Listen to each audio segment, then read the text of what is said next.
All right, we're back with more from Chaosium. We've got the author of Runequest. Can you introduce yourself, please? Yeah, I'm Jeff Richard. I'm the creative director for Chaosium, and as you said, I'm one of the lead authors and art directors on the Runequest product line. So for folks that might not be familiar with Runequest, Runequest is almost as old as I am. So it's you're not all that old. I'm sure it's older than you are.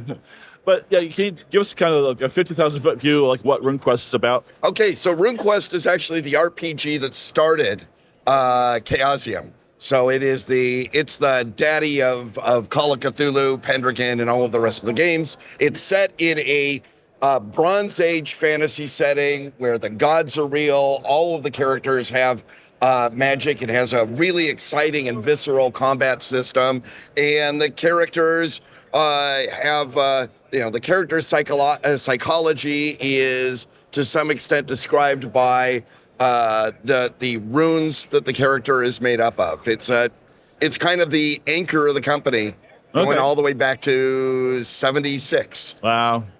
So I picked up the starter set last year, and I have to say, for $30, there's so much stuff packed in there. Oh my gosh! Yeah.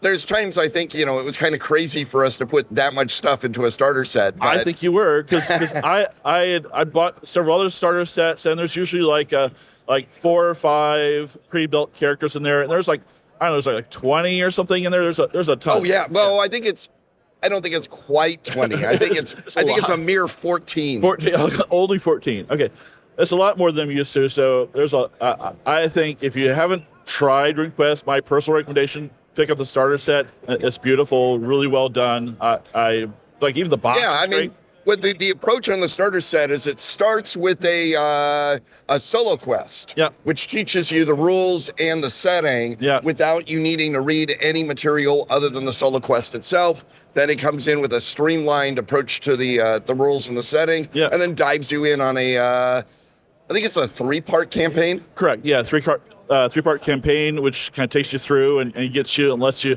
Then you're like set loose in the world. So I really appreciate that. I like quality, but you've got a lot of material here, and you got a couple of new books for Runequest. Absolutely, we've just started the Cults of Runequest series, or the Cults of Glorantha series, and in Runequest, your character's most important defining feature is the cult of the god that they belong to. Right. So you can kind of think of that as archetype, character class, etc. Except there's a lot more possibilities within each of them. And so these books, the new series, each is a group of gods set around a particular pantheon.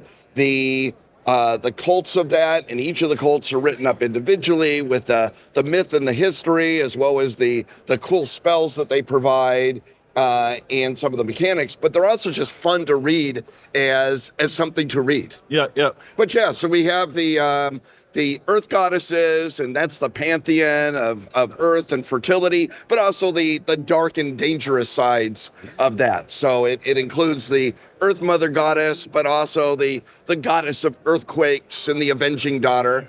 It's got the Lightbringers, which are traditionally, that's the player character favorites, like the cult of the storm god or the cult of the death god. We've got the Prosopaedia, which is kind of an overview. It's a strange gaming book, and I guess that's kind of normal for Chaosium. We do a lot of strange things. Yeah. It has no gaming material. It is instead a guide to fictional mythology, and it's an overview of the whole mythology of the setting. So they're all stuff I'm really pleased with. I'm particularly pleased with the art and the visual looks on these books. Yeah, everything I've seen you guys do, the art's been pretty amazing. And you have other world books, too, that go into the land, Oh, yeah. Glorantha, what's great about Glorantha, the setting for Runequest, is you can go as broad and deep as you want. Yeah. Or you can just grab the starter set and stick there. And actually, I think the starter set has enough material to keep you busy for, I don't know, what would you say, 6-7 sessions? Well, for us, that double that because it takes us so long to do anything. That's probably Well, exactly. several months worth. But one of the things with all of our settings at Chaosium, or all of our RPG lines, is you can go in as small as you want, Yeah. or you can go in as deep as you want. And Glorantha, I think, is the one you can go the broadest and deepest in, but you don't need to. I mean, we hope that if you start with a taste of RuneQuest, you'll just want to go deeper into it. But yeah, you don't have to. Well, Jeff, anything else you want to leave us with before we? Well, there has never been a better time to get into RuneQuest. It's certainly had a big revival in the last several years. A lot of people don't know it's actually the oldest active game system that is more or less compatible with its original edition. So unlike, D&D is about 2 years older than RuneQuest. Wow. The issue is you can still play those original RuneQuest materials with the current edition. Great. Well, thanks so much, Jeff. I appreciate your time. Thank you. Have a great show. Thank you very much.